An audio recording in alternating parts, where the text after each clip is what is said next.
GenAI is on top of the agenda of all the global governments, which is an incredible thing. You know what blockchain wasn't, just to give you an idea, okay? So like internet was, cloud was not, the other waves were not, GenAI is. What does productivity look like for cities or for accessibility? In a government, generative AI can really make integration way more simple. 3 years ago, the average time to approve a permit was 43 days. In 3 years, it went down to 13 days. Okay, so that is productivity.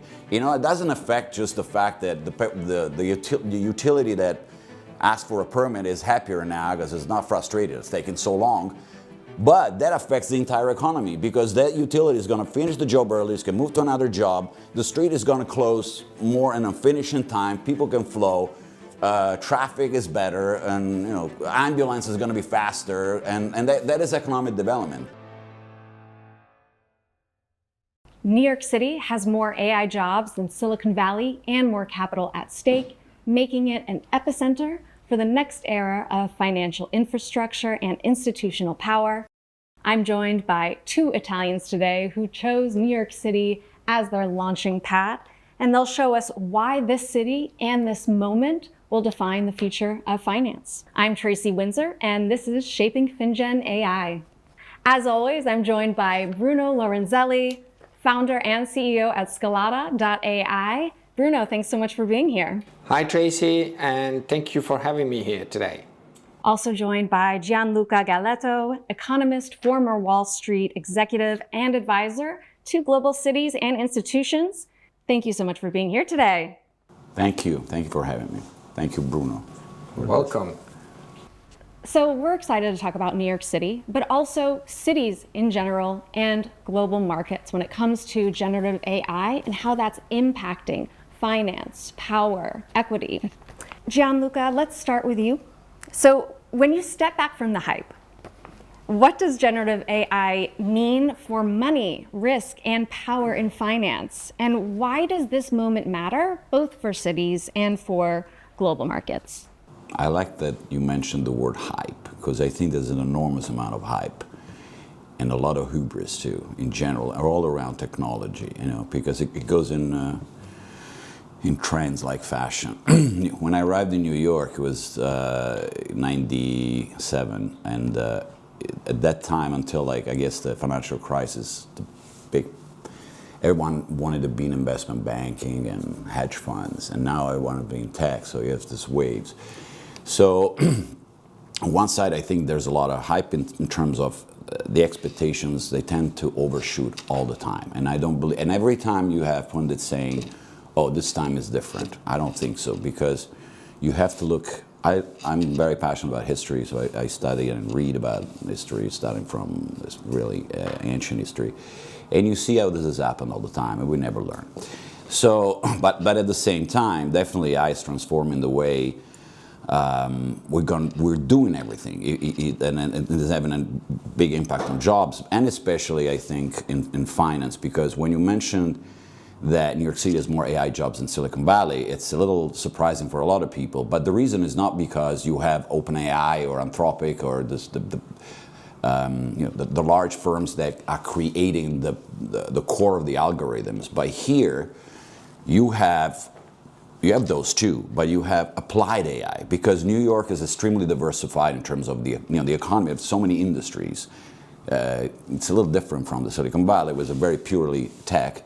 And so every industry is adopting AI, and from fashion, healthcare, biotech, you name it, and of course, finance. So you have a ton of AI jobs in finance, because finance is basically mostly, and it was always been based on analyzing data. And AI makes it, especially generative AI and all the large language models, like, and you are the guy in there more, it makes it extremely more powerful to analyze and extract predictions. So I think New York, just to come to a conclusion, not talking too much, but being already the capital of one of the major financial capital of the world, probably the most important, at least in the West, is poised to become even stronger because of that, I believe. So when I hear New York, there is an exodus especially finance. There are some companies that are leaving because of maybe high taxation, the problems with real estate, but I think it's still gonna be the epicenter of finance. Did I answer your question? Yeah, absolutely. Okay. And well, let's go back to why you are positioned uniquely to answer this question. You've been here for decades, working across government, seeing change across the city, being Yes. a huge part of that.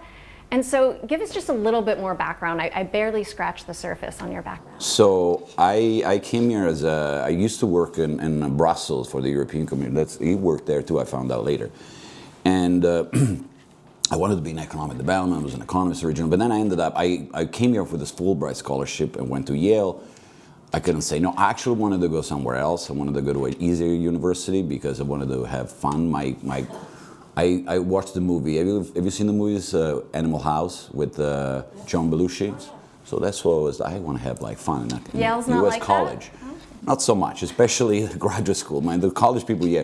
So anyway, I ended up being here, and to stay, I said, I like to stay in New York. I mean, New York is great. And so I ended up working in finance. And I've seen New York change over time, but my passion was also politics, government. So because I was involved in that, I ended up working for the city of New York, and I ran I was in charge of the international trade, or business relationships, international business relations with the foreign business, and then the goal was to attract tech companies. So it was an industrial policy started by Bloomberg, but then de Blasio continued it, attract more companies to grow the innovation ecosystem. And that actually, New York moved from being, I don't know, a small player in tech to be in venture capital, becoming the second largest in the world. I did that, and then I fell in love with what's in city government and with cities, and I stayed in there, do consulting to cities and companies, so urban technology companies that also work with cities. And cities are also big adopters in governments of AI. And I went back also to work with the housing authority, and then I'm back into consulting for cities and government. So that's what I do. And one last thing, because it could be useful, I founded, as an Italian, I founded together with other co-founders a nonprofit called International Innovators Initiative, which is with the mission to support the Italian ecosystem here and in Italy through New York, because New York is a big launchpad, especially for European tech companies. And yes, and that's why in New York is, come on, it's the best place to. It is. To central. I support. Don't you think? No, it is, absolutely. And then I met this guy who through mutual friends, and we're from the same area in Italy. But amazing. Well, Yeah. Bruno, we should let's talk about your. first of all, I'd like to thank Gianluca. I mean, also, I like to start. This is a good Italian moment in general because Gianluca, yes, is the founder of this important startup initiative in Italy, but also, obviously, the city has an incredible Italian heritage, okay, and we have at the moment a very big effort from our Italian government to promote our brand globally. Recently the Italian cuisine has been nominated, like world cultural heritage. We're the first one. It's incredible. I mean, it's from UNESCO. I mean, from UNESCO, 2 days ago. And so I like to also today to have this podcast as like an Italian moment, of, I would say, revival. I would say that. So now, clearly, doing a fintech startup and obviously doing a fintech startup in such a challenging city is tough. I reached out to Gianluca before COVID, okay? And I can tell, you have the experience. It was a different. He was stalking me, basically. Yeah. Before COVID. I wanted to come here, but then COVID happened, and then I moved here during COVID. I mean, it was even more challenging. So in general, the city is very challenging, but it builds it builds a kind of strength, because I find Silicon Valley easy. There's a lot of cash available. And the kind of apart from the big techs, the small startups like the one coming up from Y Combinator, they never make it really. They just they're there for the ideas, for the hype.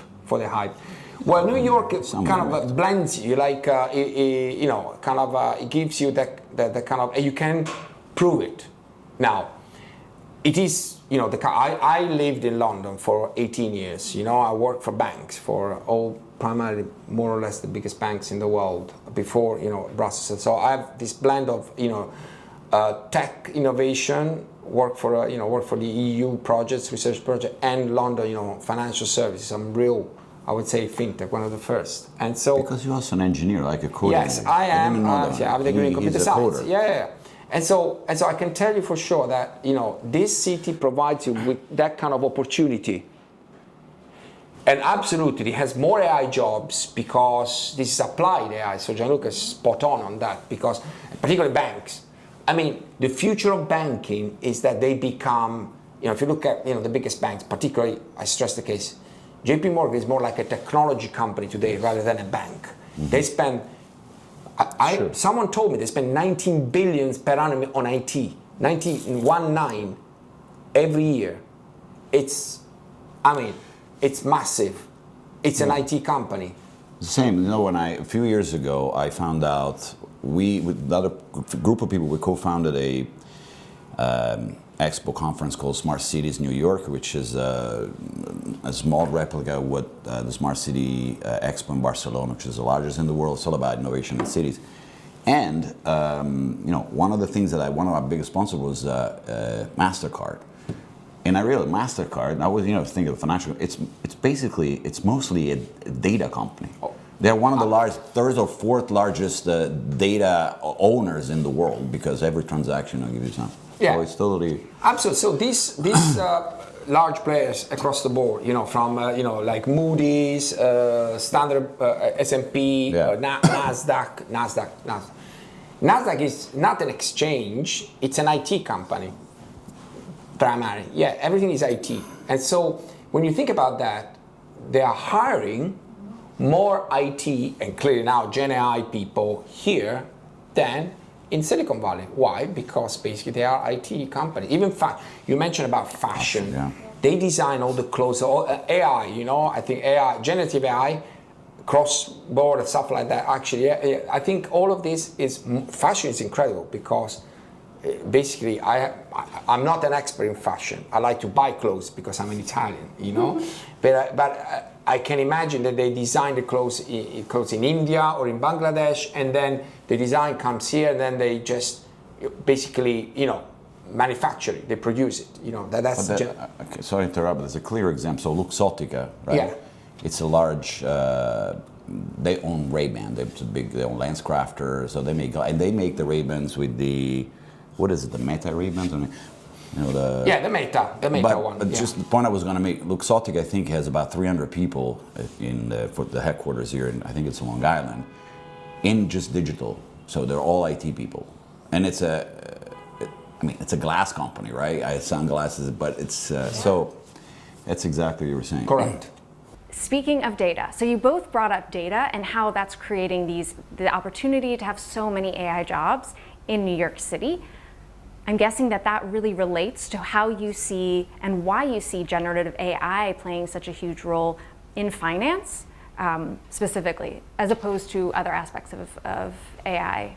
How you do it? Okay. Finance. Biggest use case we're experiencing at the moment while deploying, Scalata, but obviously we track the competition. We talk to our financial institutions every day, and are basically dealing with Gianluca was spot on, dealing with data, this basically fact that you need to digest and deal with different types of data, globally, basically, particularly when you talk about cross-border situations. And so finance has been the biggest customers of IT companies since the dawn of this revolution of computer, IT, and internet afterwards. So the biggest clients of Microsoft or the big players or Accenture are banks, tradition. Why? Because they have an incredible budget, and obviously everything is digital now. Even the exchanges, from paper trading, they move to completely digital,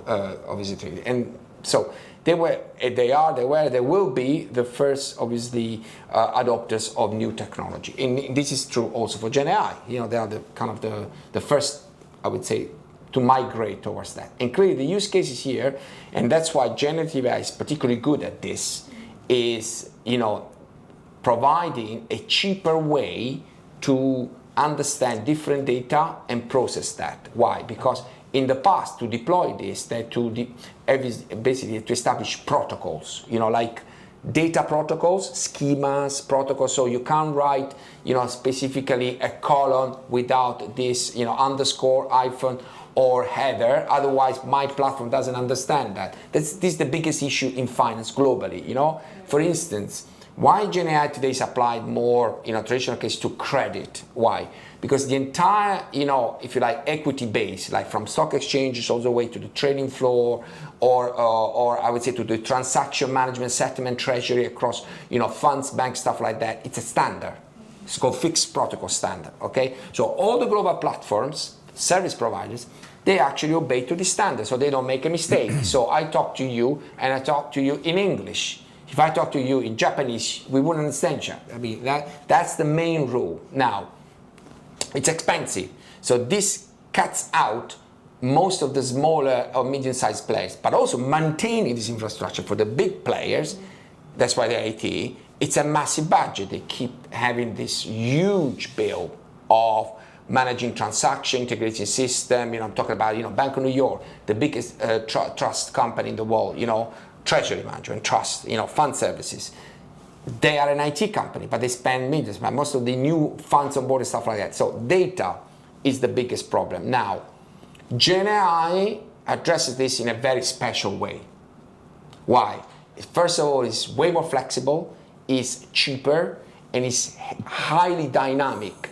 You can basically create any type of data type, data structure, new languages, new kind of coding language and new stuff, and GenAI interprets, remaps, adapts, and creates that, and actually enables you to interpret it and provides you with an output. Yeah, you can refine it, you can work on it, you can build your own, but that's the biggest use case at the moment that we are experiencing across the board. Can I ask him a please. question? Why though? Because my experience in finance was also in credit, and corporate bonds mostly, and then some private credit. But why? I'm not sure I understood very completely why credit more than equity. Because equity, they standardized the process. They created protocols, particularly XML protocols. The XML language was very popular. And they created fixed language schema to talk to each other, to send messages. They say Swift. Swift is nothing more than an XML interpretation. Okay? And to send a payment from Bank of America, New York, to Bank Intesa or to Deutsche Bank in Germany, you use the Swift, and the two are using the same thing, okay? In credit, that's not the case. Why? I generate a loan in Germany from Deutsche Bank. My generation of the loan data is in German, with my own structured data, and blah, blah, blah. I am a fund from Miami, a big fund. I want to buy that loan, okay? First of all, I spent 3 months doing due diligence and understanding the data.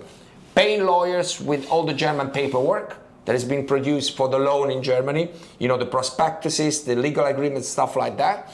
And once I paid already, I spent about $1 million to pay my lawyers, to digest the data, to have my analysts building me nonsense models. Then I say no, because I don't understand the data and someone is trying to take my money. So credit is the best use case. Why?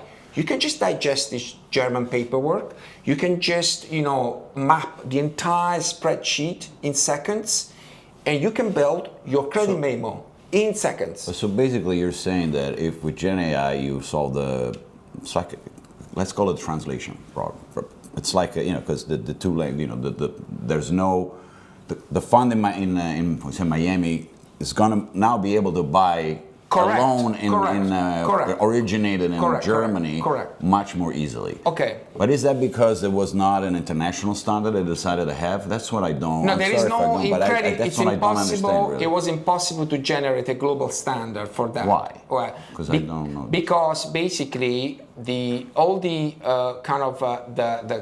technology providers and the people that really were at the top of the regulator, the regulator there, they obviously were not aware, and obviously it's a matter of also globalizations, opportunities, and they were not aware of it. But I think now that I'm thinking loud, it's one of the reasons probably the regulation on what is the monetary base. Because monetary policy is really, since every country wants to control monetary policy, and credit is a big part of it. Because, correct.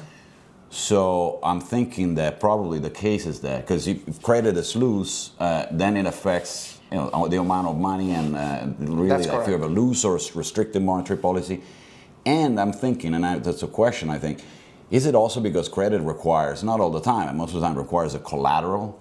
Like, there's let's say you give a loan to a company in Germany, then you have, it's secured or not secure, but still you have to, it's backed by the assets which are in another jurisdiction. It's about the data. Let's say let's talk about credit. Let's talk about unsecured loans. I would say personal loans or residential loans. It's about for instance, in US there's a kind of a big issue with immigration. Lots of immigrants, getting these loans. This data, it's not collected, and this data, when it is collected and structured in what is called credit reference agencies, Equifax and stuff like that. They have bad data, it's unstructured, doesn't exist. I despise them very much. So when you execute this kind of transaction, even commercial, let's say you have to go through a syndicated loan commercial paper of tons of paper. There is no one that digitize and store this information. Now, so I think we're talking just about the volume of data and just the massive opportunity, right? That's why people are jumping on it. Yeah. Yes, and resolving the lack of standards, I think, in some ways. I think that's what you're saying. So that the fact that you are basically bypassing the fact that there's no, you were saying like you have established protocols, right? Correct. Swift. And correct. With this, since it's credit, there's no, so AI is going to be basically solve that protocol problem in some ways and create a. Correct. 10 years ago, there was a global initiative called Loan Level Data. It was supported by the EU, European Central Bank, by the Fed, and by the Asian banks, okay?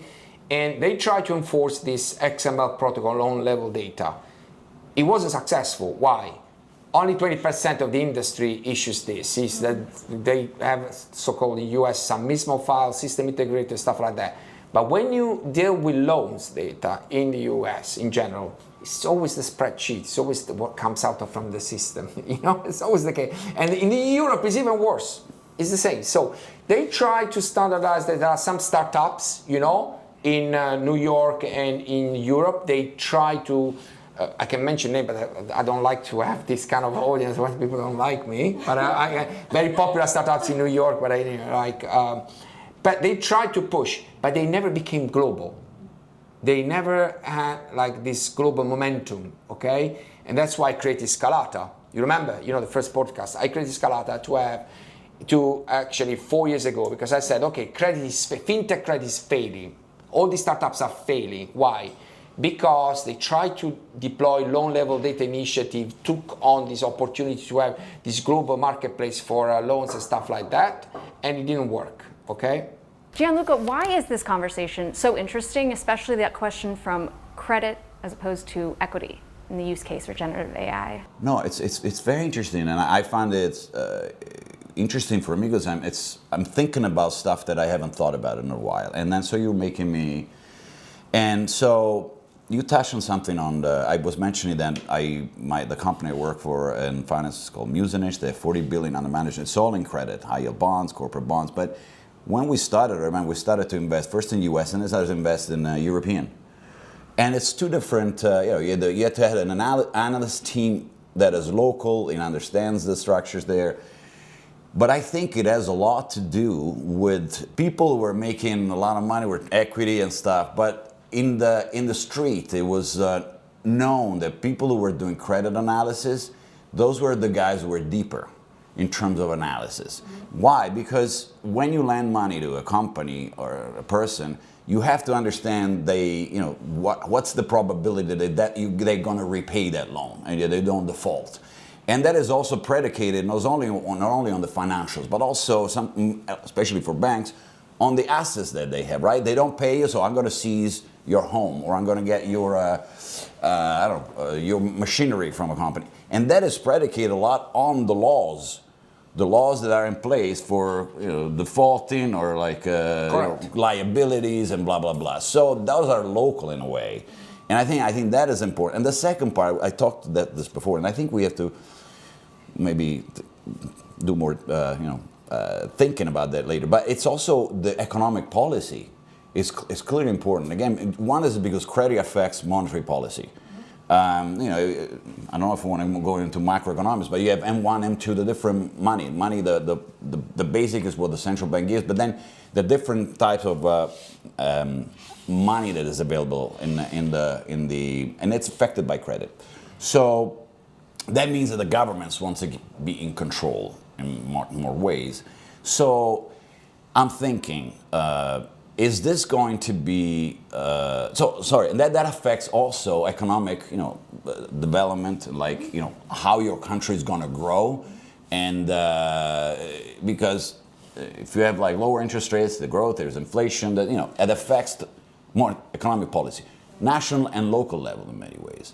And for later, one thing that we should look at is also if generative AI is going to kind of disrupt also the power that the central banks and the local governments may have on controlling their own monetary policy. But this is for another podcast. But Yeah, well, I mean, listen, it's probably more interesting to watch people think in real time than it is to watch them recite something that they've done for a long time. This is very spontaneous. I really like it, and I think I'm learning a lot from you too. Bruno, thank you for that. Not only how to make orecchiette, because it's from Bari, and you guys have too much fun when you're together. Now we're talking real stuff. And Bruno, I've heard you talk so much about AI only works, especially companies that are specializing in AI and creating it, if it works globally, and that's usually where the test fails. Okay. So first of all, there is a big, at the moment, situation topic that everyone talks about on the news about the productivity gains of AI. They made large companies made massive investments in the millions of dollars, and obviously all of these big, if you like, projects, particularly these startups raising money, stuff like that. Most of them losing money. And the productivity gains are not measurable. It's clear, and there's a big topic in general. So, and the stock exchanges, it's in turmoil for that. It's in very turmoil. It goes ups and downs. There's a lot of volatility in the market because of that. Okay, it's affecting the situation, and this is bad news. Why? Because we want, this technology to help the growth, the global growth. So promoting, more jobs. Obviously more investments, production. Instead, we don't want lack of security, uncertainty in the market, okay? Mm-hmm. And today the President Trump said that he's going to control himself centrally at federal level, the generative AI policy and rules. He doesn't want the states to actually do it themselves, because it's clear he doesn't want any kind of interpretation of that stops investments, which is, I think, an intelligent move. Because obviously you are going to macro control, the heads, and the internal stuff in such a big topic. So it's central. GenAI is on top of the agenda of all the global governments, which is an incredible thing. What blockchain wasn't. Just to give you an idea, okay? So like internet was, cloud was not, the other waves were not. GenAI is, GenAI is, and that's the first, I think, important message people should understand, okay? How strategic is this topic in general, It's okay? that signal. Yeah, it's a big signal. And so it's got to be structured in a way that it provides those productivity gains, is supported, more investment should go into GenAI, more jobs are going to be created, for sure. Even more than it's going on. Of course, absolutely. I think it's billions and billions. No, I'd say, in my view, the way I see, most people think about GenAI that is basically having, all the people fired in a bank or in a manufacturing plant because, GenAI is going to replace them. Not true. GenAI will empower and enable companies to actually, do more volumes, more things more efficient, okay? And these are, I believe, this is the way to kind of structure your GenAI internally. Now, how do you achieve that? Cross-border, global things. For instance, one of the biggest topics that we should talk about is policy and guardrails, control of GenAI, okay? Very few have control in a specific policy. If you go and, it's a paradox, you go and check, you ask OpenAI, do you have actually a policy internally and you have guardrails, controls of it? They're not going to tell you that. You can fight all your life. They will not disclose it, okay? And that's bad. They'll just tell you what Wikipedia says. Whatever it says, whatever. This is bad it's bad news for the industry. For instance, at Scalata, we not just do this, but also we enable the customers to actually, we're just deploying this thing because it's new, because there's no law telling you have to do it, okay? The only law available at the moment for GenAI is data protection law, which is not even adapted to GenAI. It's the general data protection law. And the second thing is whatever each bank or fund does it for itself, So they do it internally, basically. But there's no general framework for that.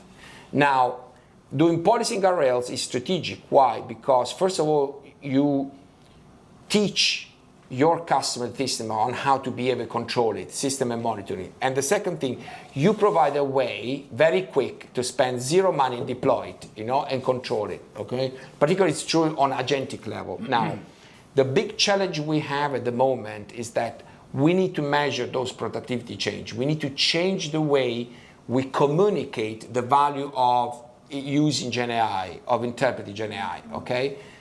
I can tell you that all the medium-sized and small financial institutions, brokers, small banks, small funds, they use ChatGPT Perplexity. Yeah, they go in, they prepare some summaries. 99% they are not true, they are partially true, and then they print out either the spreadsheet or the PDF or stuff like that, and then they go to the old way of, old mode, like email, they finish their document, or they load it, that's it. But they are not really using GenAI. That's not really a use of GenAI. Okay? The vision of GenAI is that it's totally fully integrated, control, it works properly, okay? And so it will take some time to get there, okay? We are in our infancy, we are at the beginning of it, okay? So we don't have rules, for instance, okay? We don't have controls, we don't have laws, we don't. There is a need to have some sort of a regulation around that. There is, okay? And so that's what I, try to advocate in my, my little corner there. But, So you disagree with because there's a section of the industry, especially those who are working on producing more large language models, they actually don't want too much regulation. They think that it's going to stifle more innovation, so they're trying to fight back on regulation.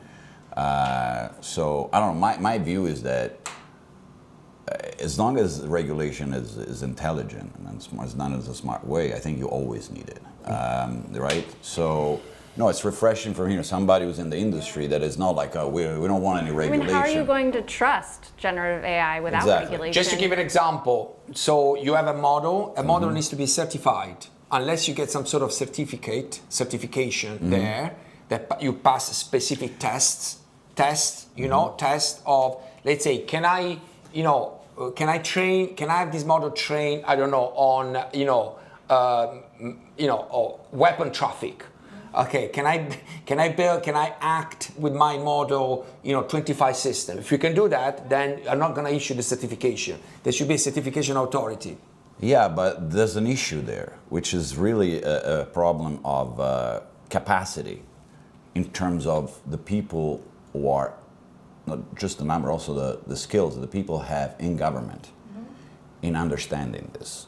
And because that's why the White House is using, I forgot what his name is, but like people from the industry that really know, and because they need it. They don't have enough understanding of that. And I think paradoxically, I'm not sure about this, but intuitively I believe even cities, especially large cities are even probably better equipped than national governments, because all around the world, every city now, unless it's very small, but usually they all have a chief technology officer, a chief information officer. They try to, because they want to really use technology to improve not only many things, but especially the way they operate inside, internally. So you're talking about this in the skill level. There's a concern there about, are they going to be as skilled and knowledgeable about AI as the industry is? And I think that's an inherent flaw in the system, that we should have our amazing talent,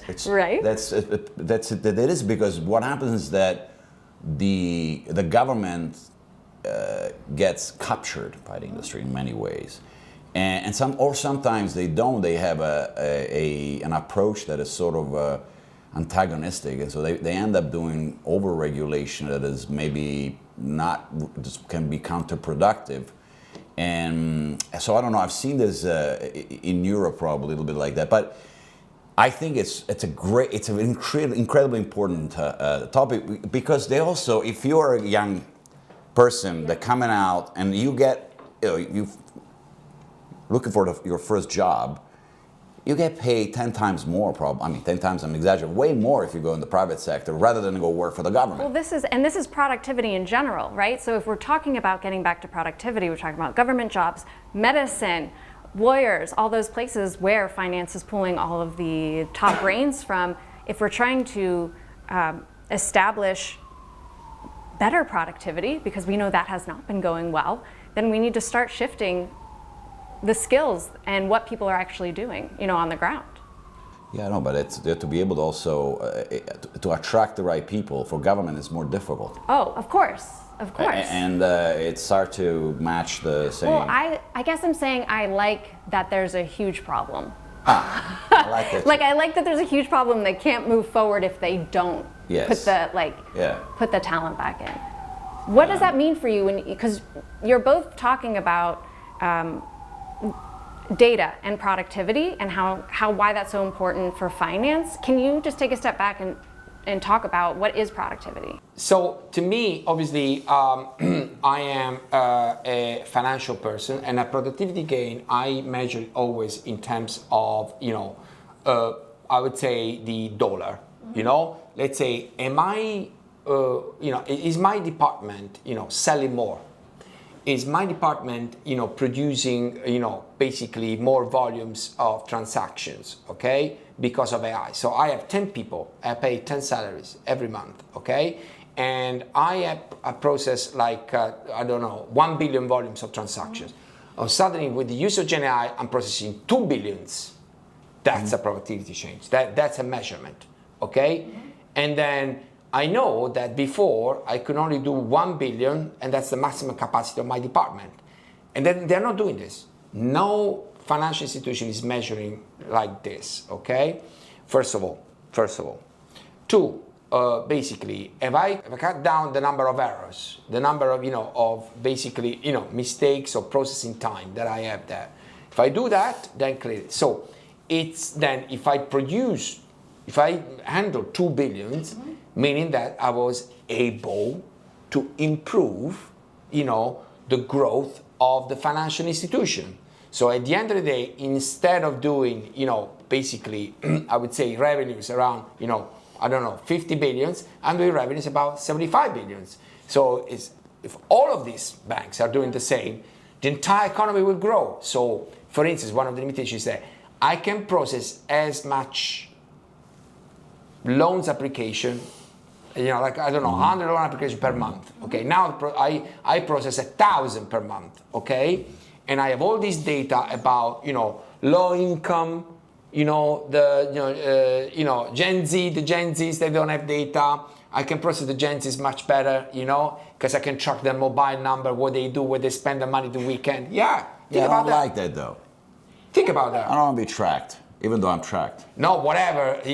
Just out of an example. So imagine. Only the Gen Z. Imagine just a small example. Just imagine to have more accurate data and being able to make, lending decision much faster. Okay, and so you have the entire supply chain of the credit that is going to be faster, And so what happens is provide clarity. So there is an barrier to entry today for the small lenders or a foreign lender. I am a Chinese bank, the Chinese bank, they want to come here, you want more clarity and control.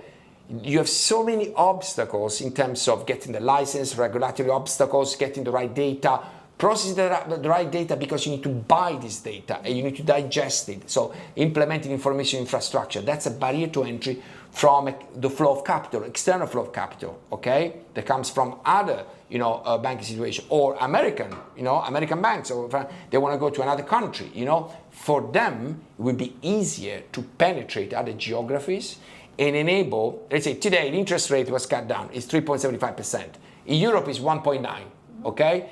I can have a European institution using GenAI, coming here, having a very easy setup, and leverage that credit. So I'm going to attack the fact that obviously the Fed is old enough, so it will be the Fed. They said, okay, I have a competition, I will lower it, You understand what I'm saying? So I facilitate the flow of capital, right? In this way. So this is how I measure productivity gains. In GenAI, the real measure to success to GenAI would be to enable GenAI to provide, a new economic growth. That's the way to do it. You can't stop it, yeah. Yeah, but I think it also is going to generate, like we already have, a lot of more, I would call it inequality, but polarization of, because that's what's happening. Technology is great, but it also creates, it increases the distance between a smaller portion of the population and the industry in general of the economy to be way more efficient and stronger than others. So they get, I think an example of that in different ways, mutatis mutandis, but is how the stock market now is being driven really by 7 companies. Okay, so it's sucking. So it just like all the flows of capital, they're all going to that. So transfer that to the economy in general, and you have something like that happening, which is it's happened. Again, going back to history, it has happened before. When you have the Industrial Revolution, you had then the railroad and stuff, and the electricity. You have this. So I am pessimistic and optimistic in the sense that you're going to have this overshooting into going to Gilded Age, sort of very unequal society, which we're experiencing nowadays. But I think that then you have, I think at some point you're going to get, we will get better once it gets absorbed and societies are able to digest and create new models of also regulation, economic policy, and what does productivity look like for you, or for cities, or for accessibility? So cities are actually, city governments are becoming big adopters of AI because it makes it much easier to digest the data. So it increases productivity because you can do more with less. I mean, that is really productivity, right? And so the cities are doing it because especially complex places like New York City. New York City is an example. It's a little different from the rest of the other cities because New York has a very large government, very concentrated in some ways, and compared to London, London is much more decentralized. But the city provides an enormous amount of services. The budget of New York City is 115 billion, which is, I think, 6 times London's. And because they provide services like not only sanitation and collecting the trash and a bunch of other things, but also they run the schools. They another important part is the 12 largest hospitals in New York are owned by the city. And so there's also healthcare and everything like that. So these are all, in order to manage all the machine there, it's a complex machine, like a large corporation, even larger than that. So AI can help you really, and also, there's another problem. Government tends to be a little bit more siloed. And I give you a clear example. One of my clients now is a company that has it's a software as a SAS company. They they automate the management of permits to use the street. It's called the right-of-way. So you want to dig to put, I don't know, fiber in here on Madison Avenue, you have to close the street, right? You need to, in order to do that, you have to, in New York City especially, you have to communicate with, this is the DOT. The DOT is going to talk to NYPD, it's going to talk to maybe the mayor's office of movies and entertainment. They're shooting some movies, so they have to, there's a lot of coordination going on. And so they're automating that. In order to do that, I realize a lot of cities are very inefficient. New York is, I think, at least 6, I'm not sure, 5 or 6 different permitting systems of different agencies. So to communicate, they have to use it's not manual, but semi, because a lot of that, and go to other cities, they do it by sending an email, and then, the email goes back to the people who manage. Oh, yes, I authorize this, I authorize that. This company makes it like an integration, and it's still not using AI, but it's that step before. Once you have that, what I'm saying is that in a government, especially city and complex cities, generative AI can really make integration way more simple, and so makes the service more expensive. And I give you just one last piece of information, just data. So one of this company is one of their customer is the Texas DOT.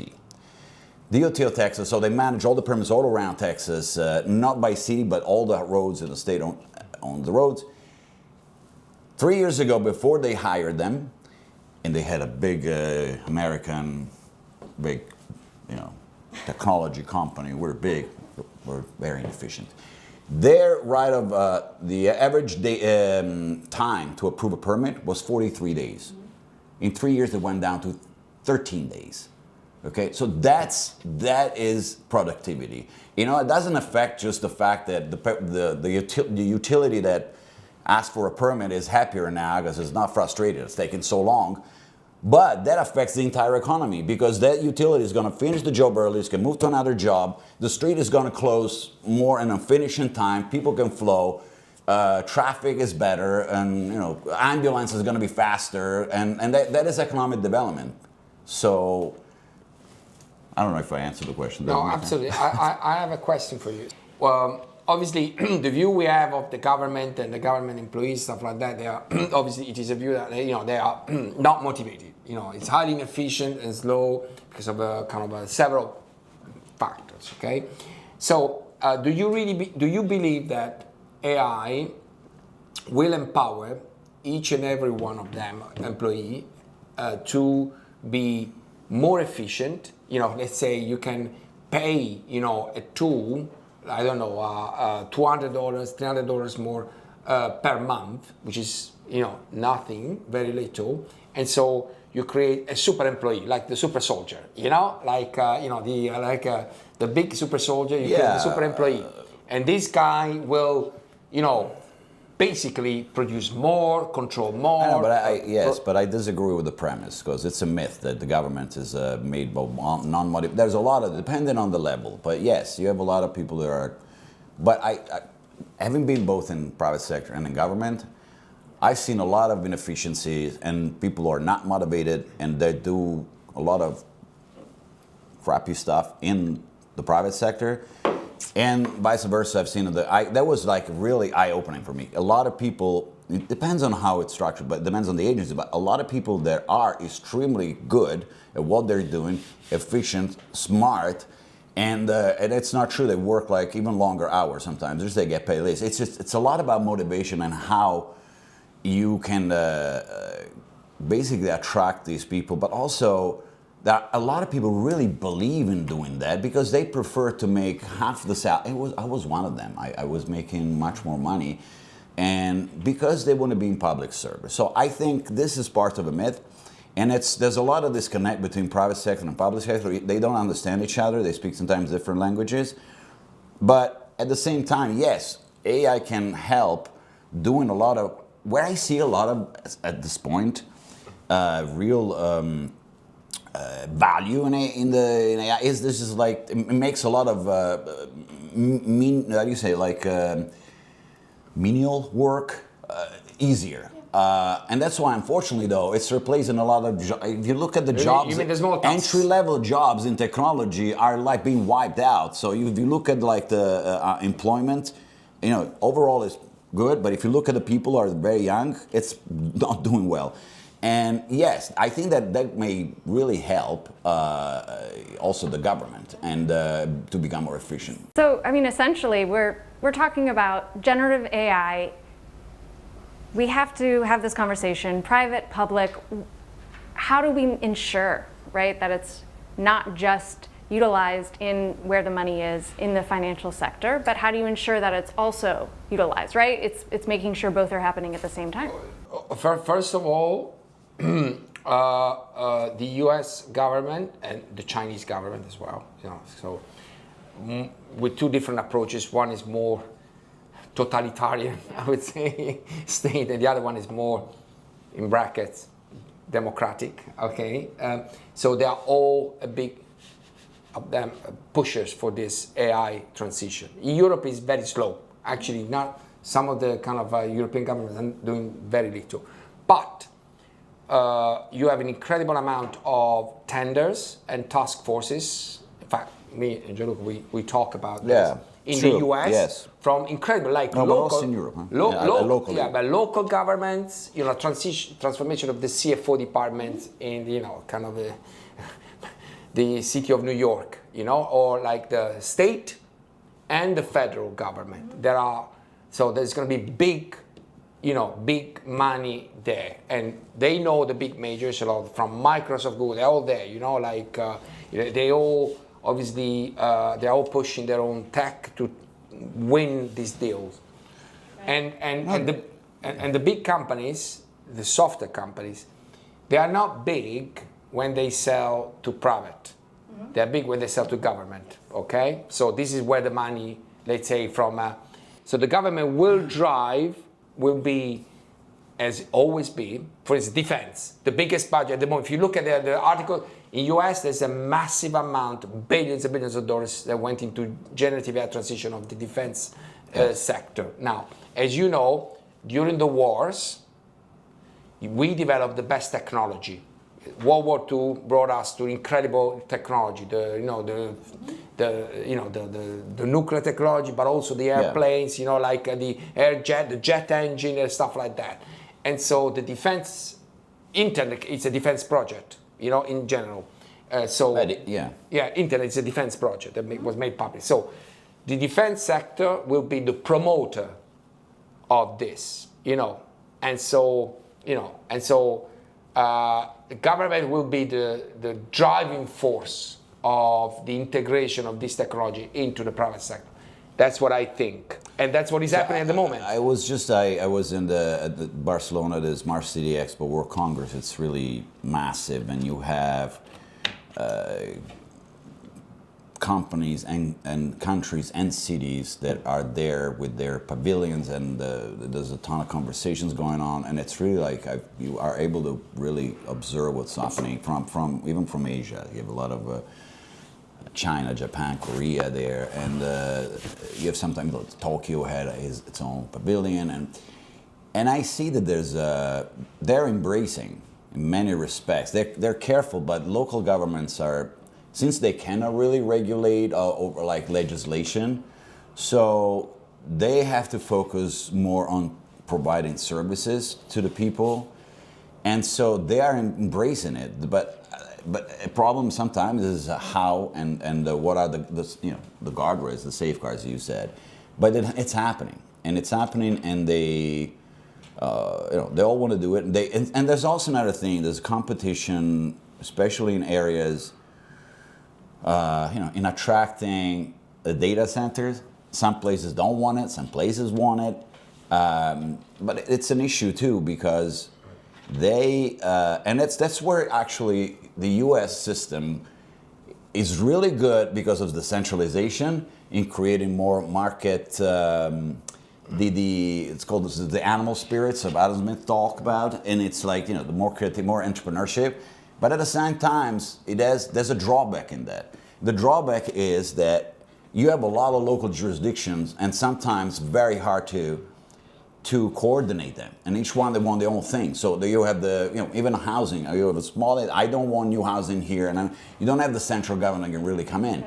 And so in Europe, instead, actually, there's an advantage in some ways, and so you can probably be a little bit more effective in deciding where a new data center goes or not, because data centers also are they're voracious, they're enormous. That's a whole nother sucker of energy and water, blah blah blah. But I'm going back to the fact of the local government, and so this is also in defense of Europe in some ways, because cities in Europe are pretty well, in many respects, they're better and more efficient than American cities.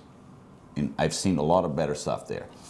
I know. And no, online applications, I am aware of it. And processing you're giving a great example. So, the last mayor, Eric Adams, came in and he said, this was tried before, but he said, I really want to build one app. It was called, I think, My City app, right? Where you can go in and just do everything you need to do to get a permit, to application for, I don't know, open a restaurant, you name it. I want a certificate of, what's the marriage license, I don't know. So, you know where the biggest, the most advanced e-government country is in the world? Estonia. They're incredible. And so he put together new CTO, more like the CTO in New York now has a lot of powers under him. It's like the IT department, the cyber command, etc. It hasn't succeeded. Why? Because you still have the problem of integration. It's not a lot of stuff is. It's not just solved because you have very fast computers and algorithms. You need to create the way to integrate the different agencies that each one has grown over time. And so that's why AI, if it helps in this direction, the cities are they're big adopters, and sometimes they're in conflict with the national governments. The national governments are really more stuck. There's much more ideology involved and propaganda. Then it's harder if you look like red states and blue states and red cities, if you talk to a mayor who's a Republican in the US, it's not going to be very different from a Democratic mayor, because at the end of the day, he has to care about, picking up the trash, as they say, just to make it. And national governments, you have parliaments, Congress, they're really slow because they're stuck in this cultural wars and everything like that. So how about to wrap up, either hopes, predictions for how generative AI can, public and private, how that's going to continue to move forward, how we're going to innovate, and who's going to benefit? Slightly pessimistic in the short term, but I'm more optimistic in the long term. Pessimistic in the sense that